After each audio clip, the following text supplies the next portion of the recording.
Guys, तो आज की इस वीडियो हम लोग बात करने वाले Ryzen 7000 सीरीज और Intel 13 जनरेशन के क्या भी प्रोसेसर के प्राइसेस चालू है। कैसे हो नील सर? बहुत अच्छा। तुम कैसे हो? मैं भी मस्त हूँ सर। अभी वीडियो स्टार्ट करने से पहले सर आपके शॉप के बारे में सर हमें जरा बताना। आपका शॉप एग्जैक्टली कोलकाता में कहाँ पे लोकेटेड है? हमारा शॉप है चांदनी चौक में। अगर आप कोई मेट्रो से आ रहा है तो मेट्रो गेट नंबर 1 से निकल के लेफ्ट में एक्सिस बैंक के एटीएम के बगल से आके हिंदुस्तान बिल्डिंग पोस्ट ऑफिस जो है एलआईसी का हिंदुस्तान बिल्डिंग है, पोस्ट ऑफिस का बगल में हमारा दुकान micro centre. Okay, so start करते हैं अभी न्यू लॉन्च प्रोसेसर्स के ऊपर। पर वीडियो स्टार्ट करने से पहले अगर आपको सस्ते में विंडोज 10, विंडोज 11, एमएस ऑफिस की रिटेल लाइसेंस कीज या फिर ओईएम लाइसेंस कीज बाय करना रहेगा तो आप रॉयल कीज ये वेबसाइट को जरूर विजिट कर सकते हो। या आपको बहुत ही सस्ते में विंडोज 10, एमएस ऑफिस ये सारे कीज आपको बहुत ही सस्ते में मिलेंगे। प्लस चेकआउट के टाइम पे अगर आप TNAW50 ये कोड यूज करते हो आपको 50 रुपीज का एक्स्ट्रा एडिशनल बोनस मिलेगा। तो आप जरूर ये वेबसाइट विजिट कर सकते हो, लिंक इन द डिस्क्रिप्शन। ये टाइम दोनों एक साथ कवर करेंगे, अलग अलग वीडियोस नहीं बनाएंगे। अकॉर्डिंग टू यू ये अपग्रेड कैसा है एज कंपेयर टू 11 जेन, 12 जेन और 5000 सीरीज? एक्चुअली दोनों प्रोसेसर ही काफी तगड़ा है। अगर मैं 7000 सीरीज का बात बोलूं तो ये पूरा मतलब प्लेटफॉर्म शिफ्ट हुआ है। AM4 से हम AM5 में आए हैं और उसमें हम कुछ PCI Gen 5 बोर्ड भी देख रहे हैं, जैसे X670E का जो बोर्ड है, और उसके साथ अदर चिपसेट्स भी आए हैं जैसे X670, B650E और B650। और उसके साथ इंटेल में 13 जेन जो आए हैं वो प्रीवियस जनरेशन बोर्ड में तो लगता है, मतलब Z690 में तो लगता है, लेकिन उसके लिए नया चिपसेट भी आया और सारे चिपसेट में ही इंटेल के DDR4 और DDR5 दोनों के सपोर्ट है। AMD का प्लेटफॉर्म जो है ये प्योरली DDR5 है। तो उसमें भी एक AMD को बैकलैश मिला, लाइक DDR4 रैम नहीं है, उसकी वजह से रैम का प्राइस हाई हो रहा है,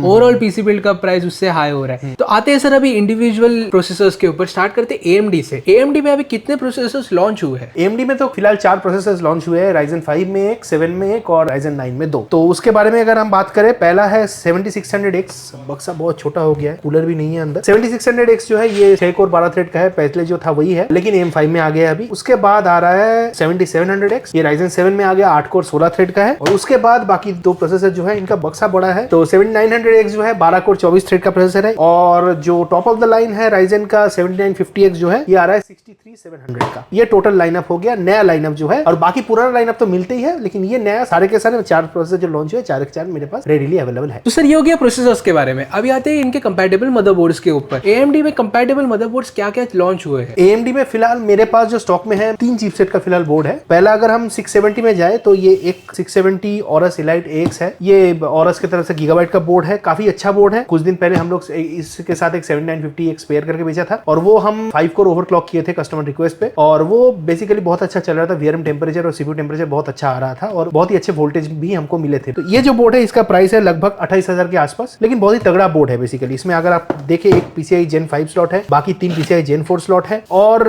वाईफाई वगैरह वगैरह है, और ये फुल DDR5 बोर्ड भी है। उसके बाद जो बोर्ड है ये थोड़ा ऊंचा दाम का बोर्ड है, लेकिन ये एक्चुअली मेरा बहुत एक फेवरेट बोर्ड है। और इसका जो मास्टर सीरीज का बोर्ड होता है हमेशा बहुत अच्छा रहता है, VRM टेम्परेचर के बारे में बोलो या फिर ओवरऑल परफॉर्मेंस के बारे में, क्योंकि इसका जो पीसीबी है उसका बैक में एक हीट शील्ड आता है। तो ये जो बोर्ड है, ये बोर्ड का प्राइस है फिलहाल 44500 इंक्लूडिंग टैक्स। बहुत एक्सपेंसिव है या बहुत एक्सपेंसिव है, लेकिन बेसिकली ये वही बोर्ड है, मतलब अगर आप कुछ भी चलाओ इसमें चल जाएगा। 7950X तो है ही। गेमिंग से ज्यादा जो लोग मतलब रेंडरिंग का काम करते हैं, वीडियो एडिटिंग का काम करते हैं, उनके लिए ये बोर्ड मैं रिकमेंड करूंगा। प्राइस ज्यादा है मान लेता हूं, लेकिन बोर्ड बहुत स्टेबल भी है, क्योंकि इसमें मैंने Trident Z5 Neo जो है उसका 6000 CL36 वाला किट चलाया था, तो XMP ले लिया, कुछ दिक्कत नहीं आया। फुल लोड में मैंने Cinebench रन करवा के जो टेस्ट किया तो उसमें परफॉर्मेंस मुझे बहुत अच्छा लगा। तो इसीलिए मैं बोलूंगा कि ये बहुत बैंग फॉर बक बोर्ड है। हाँ, बहुत एक्सपेंसिव बोर्ड है, लेकिन जो पैसे आप खर्च कर रहे हो उसके हिसाब से आपको फीचर पूरा मिल रहा है। आते हैं अभी जरा रीजनेबल बोर्ड्स के ऊपर। थोड़ा रीजनेबल मतलब अभी AM5 का बोर्ड का जो प्राइसिंग है उसमें रीजनेबल बोलना ही पाप है मुझे लगता है। लेकिन ये जो बोर्ड है ये भी मेरा बहुत थोड़ा बजट सीरीज में आ गया, क्योंकि प्रो सीरीज जो है वो बजट में ही आता है। ये भी प्रो P वाईफाई है, तो ये बेसिकली वाईफाई वाला बोर्ड है। और अगर आप देख सकते हैं यहाँ पे ये ब्लैक और सिल्वर एस्थेटिक्स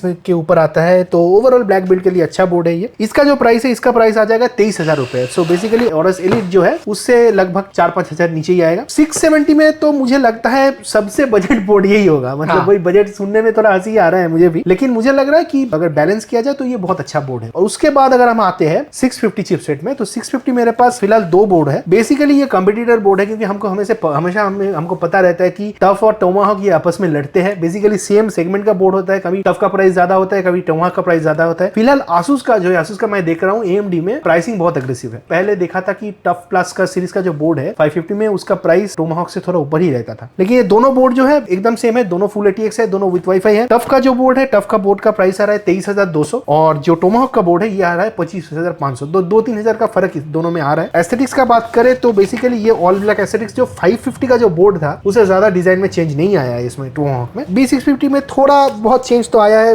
इधर टफ का लोगो आया है, थोड़ा तो डिजाइन का चेंज आया, लेकिन ज्यादा कुछ चेंज इन दोनों बोर्ड में नहीं आया। ये हो गया AMD के मदरबोर्ड्स के बारे में, AMD के CPUs के बारे में हमने बता दिया। अभी आते हैं सबका फेवरेट जो वैल्यू फॉर मनी करंटली बोल सकते हैं पर देखने को ज्यादा नहीं मिल रहा है, इंटेल 13 जनरेशन के बारे में। इंटेल 13 जनरेशन सर मैं भी देख रहा हूँ आपके पास जो सारे SKUs है वो अभी अवेलेबल नहीं है करंटली। किसी ने अगर डिमांड किया तो SKUs तो आया नहीं इंडिया में, मुझे नहीं लग रहा है कहीं पे मिल रहा है। बिना SKUs तो 3 ही SKUs आए, तीनों ही मेरे पास है अवेलेबल। तो आते हैं सर वो SKUs के ऊपर, कौन से करंटली आपके पास प्रोसेसर अवेलेबल है? मेरे पास पहला तो ये है 24 कोर और 32 थ्रेड्स, राइट। इनका हिसाब करना बहुत मुश्किल है भाई, AMD बहुत इजी है, ये पीको रिकोर का चक्कर में मतलब माथा खराब हो जाता है। तो ये हो गया 13900K, top of the line है फिलहाल इंटेल का। पहले 12900K में कुछ एंगुलर बक्सा ज्यादा कुछ नहीं किया है, सिर्फ गोल्डन का सिल्वर कर दिया है। प्रोसेसर में थोड़ा कोर क्लॉक कम करके थोड़ा ई कोर बढ़ा दिया और तो चेंज कुछ नहीं आया है। तो बेसिकली ये जो है इसका प्राइस आ रहा है 57,820। तो अगर मैं एकदम प्राइसिंग के हिसाब से कंपेयर करूं तो इसका प्राइसिंग 7950X से काफी नीचे है। और मैं अगर बेंचमार्क की बात करूं तो ये गेमिंग बेंचमार्क में तो AMD को बीट कर ही देता है। प्रोडक्टिविटी बेंचमार्क की आसपास है, किसी में बीट करता है किसी में नहीं करता है। लेकिन ओवरऑल प्राइसिंग अगर मैं प्योरली प्राइसिंग की बात करूं तो 13 generation is a better deal right now. और उसके बाद अगर मैं बात करूं तो 13700K ये हो गया I think 18 core 24 thread, 18 core 24 thread. इसका जो प्राइस है फिलहाल इसका प्राइस है 41,500 इंक्लूडिंग टैक्स। और उसके बाद जो i5 है बेसिकली मुझे लगता है कि 13 जनरेशन में ये सबसे एक्साइटिंग लॉन्च है, क्योंकि गेमिंग बेंचमार्क में ये काफी आगे है, 12900K से आगे है, कहीं कहीं पे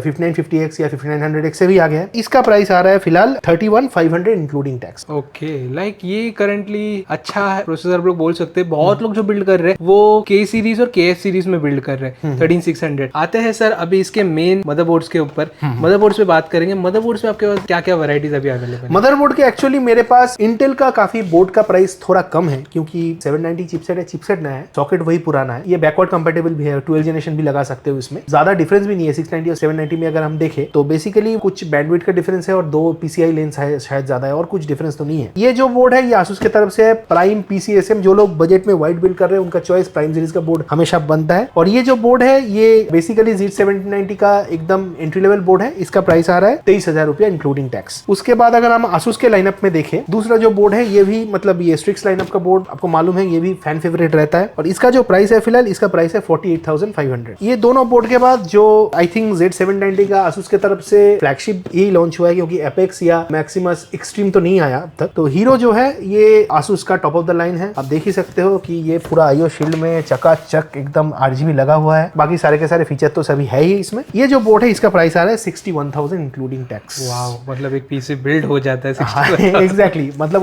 वही अगर हम इसमें 670E हीरो का बात करें तो लगभग इससे 10 या 15,000 ज्यादा ही प्राइस होगा। 70,000 का बोर्ड रखना भी कुछ फैंसी शौक है। हाँ, हम लोग के पास एक था, हम लोग के पास औरस एक्सट्रीम था जो करीब 70-75,000 का बोर्ड था, तो वो बिक गया, वो एक्चुअली एक बिल्ड के साथ बिका है हमारा। तो ये फिलहाल 790 में टॉप मॉडल ये है। तो अगर हम MSI में भी देखते हैं तो MSI का जो ये बोर्ड है ये कार्बन सीरीज का बोर्ड है, तो इसके ऊपर ही गॉडलाइक या यूनिटीफाई में चला जाता है। तो कुछ नहीं वाला था, गॉडलाइक नहीं है सर आपके पास इतने सारे टॉप एंड रखे। तो बेसिकली गॉडलाइक होगा शायद, अगली बार जब तुम आओगे गॉडलाइक भी मिल जाएगा जरूर। तो ये जो बोर्ड है ये बेसिकली जो लाइनअप आता है गेमिंग प्लस, उसके बाद टॉर्पीडो के बाद टोमाहॉक, एज वाईफाई, फिर कार्बन वाईफाई, ये टोटल लाइनअप है। तो कोट अनकोट कंज्यूमर लाइनअप का टॉप एंड बोर्ड यही है, और ये आता है 45,000 इंक्लूडिंग ऑल टैक्सेस के साथ। और आप देख सकते हो यहाँ पे एक RGB वाला ड्रैगन भी बिठा दिया है, और ओवरऑल लेकिन ये ऑल ब्लैक एस्थेटिक्स लुक्स में ही आता है। Okay, thank you so much sir, इतने सारे हमें मदरबोर्ड्स प्लस प्रोसेसर दिखाने के लिए। आई होप गाइस सबको कंप्लीट वीडियो अच्छा लगा रहेगा। ये वीडियो में हम लोगों ने बेसिक मदरबोर्ड ज्यादा कवर नहीं किया, ज्यादा जो हाई एंड मदरबोर्ड है उनके मैंने प्राइस सबको दिखाया। मैंने वही सोचा, क्योंकि बेसिक जो बोर्ड है उसमें ज्यादा प्राइस कंपटीशन रहता भी नहीं है और वो रेडीली अवेलेबल हो जाता है। 610 बोर्ड है, कितना चाहते हो 100 पीस लेके जाओ, कोई दिक्कत नहीं है। लेकिन जो नए लॉन्चेस होते हैं, जो नए चिपसेट के लॉन्चेस होते हैं, उसमें जो फ्लैगशिप बोर्ड होता है या फिर जो मिड से हाई रेंज का जो बोर्ड होता है वो इजीली अवेलेबल नहीं रहता, तो वो मेरे पास फिलहाल रेडी में है। तो गाइस ये था कंप्लीट वीडियो। आई होप कि कंप्लीट वीडियो अच्छा लगा रहेगा। अगर आपको वीडियो अच्छा लगता है तो वीडियो को लाइक करो, शेयर करो, चैनल को सब्सक्राइब करो। मिलता है आपको नेक्स्ट वीडियो में, तब तक के लिए bye, take care and all your wishes come true guys, bye.